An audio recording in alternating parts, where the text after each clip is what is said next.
Pernahkah Anda bertanya-tanya apa sebenarnya sumber utama dari semua ajaran dan hukum dalam Islam? Apa yang menjadi pedoman utama bagi umat muslim di seluruh dunia? Jawabannya adalah Al-Quran. Tapi mengapa Al-Quran dianggap sebagai sumber pertama dan utama dalam syariat Islam? Mari kita jelajahi lebih dalam. Al-Quran adalah kitab suci yang diturunkan kepada Nabi Muhammad SAW secara berangsur-angsur. Selama 23 tahun, ia bukan hanya sekadar bacaan, tetapi juga merupakan pedoman hidup yang komprehensif bagi umat Islam. Menariknya, Al-Quran disebut sebagai tali Allah yang kokoh. Apa maksudnya? Dalam surah Ali Imran ayat 103, Allah berfirman, "Dan berpeganglah kamu semuanya kepada tali, agama, Allah, dan janganlah kamu bercerai-berai." QS Ali Imran 103. Ayat ini mengajarkan kita untuk menjadikan Al-Quran sebagai pegangan utama, karena dengan berpegang teguh padanya, kita akan menemukan jalan keselamatan dan persatuan. Al-Quran juga digambarkan sebagai cahaya yang terang. Apa maknanya bagi kita? Dalam surah Al-A'raf ayat 157 disebutkan, dan mengikuti cahaya yang terang yang diturunkan kepadanya, Al-Quran. Mereka itulah orang-orang yang beruntung. QS Al-A'raf 157. Ini menunjukkan bahwa Al-Quran berfungsi sebagai penerang dalam kegelapan, memberikan petunjuk bagi kita dalam menjalani kehidupan. Nabi Muhammad SAW juga menegaskan pentingnya Al-Quran dalam sabdanya.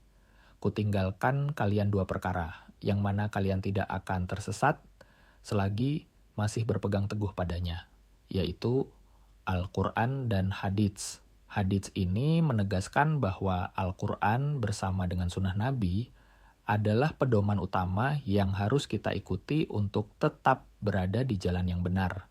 Para ulama juga menekankan kedudukan Al-Quran sebagai sumber utama hukum Islam. Merujuk pada pembahasan para ulama, sebagian dari mereka ada yang membagi hukum yang terkandung dalam Al-Quran menjadi 3, sebagaimana pernyataan Wahbah Zuhaili.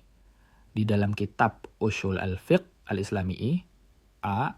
Hukum akidah i'tiqadiyah ialah sesuatu yang berkaitan dengan keyakinan manusia kepada Allah SWT dan juga kepada para malaikat, kitab, rasul, serta hari akhir. B. Hukum etika khuluqiyah adalah suatu perilaku yang berkaitan dengan kepribadian diri. Di antaranya kejujuran, rendah hati, sikap dermawan, dan menghindari sifat-sifat buruk pada dirinya, seperti halnya dusta, iri, dengki, sombong. C. Hukum amaliyah. Amaliyah adalah suatu perilaku sehari-hari yang berhubungan dengan sesama manusia. Hukum amaliyah dibagi menjadi 2 bagian, yakni pertama, muamalah ma'a Allah atau pekerjaan yang berhubungan dengan Allah, seperti salat, puasa, zakat, haji, nazar, dan lain sebagainya.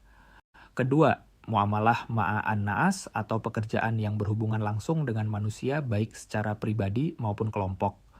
Contohnya, kontrak kerja, hukum pidana, dan lain sebagainya.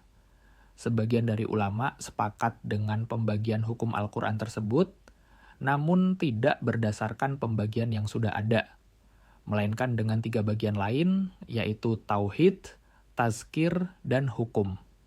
Dengan memahami ini, kita menyadari bahwa Al-Quran bukan hanya sekadar bacaan, tetapi juga sumber hukum dan pedoman hidup yang harus kita pelajari dan amalkan.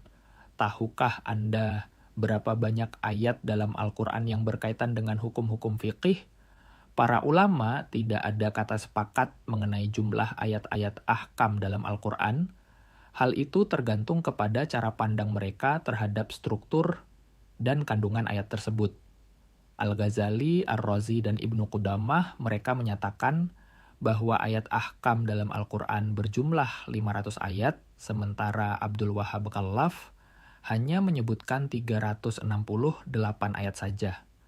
Al-Mubarak mengatakan bahwa ayat ahkam berjumlah sebanyak 900 ayat, bahkan Abu Yusuf menyebutnya sebanyak 1000 ayat.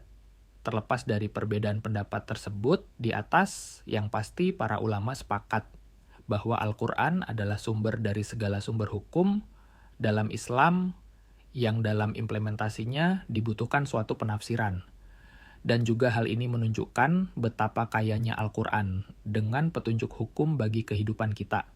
Setiap kali kita merenungkan Al-Quran, selalu ada hikmah dan pelajaran baru yang bisa kita ambil. Oleh karena itu, mari kita jadikan Al-Quran sebagai pedoman utama dalam hidup kita, dengan mempelajari dan mengamalkan ajarannya. Semoga kita semua selalu berada di bawah naungan petunjuknya. Terima kasih telah menyaksikan, dan sampai jumpa di pembahasan selanjutnya.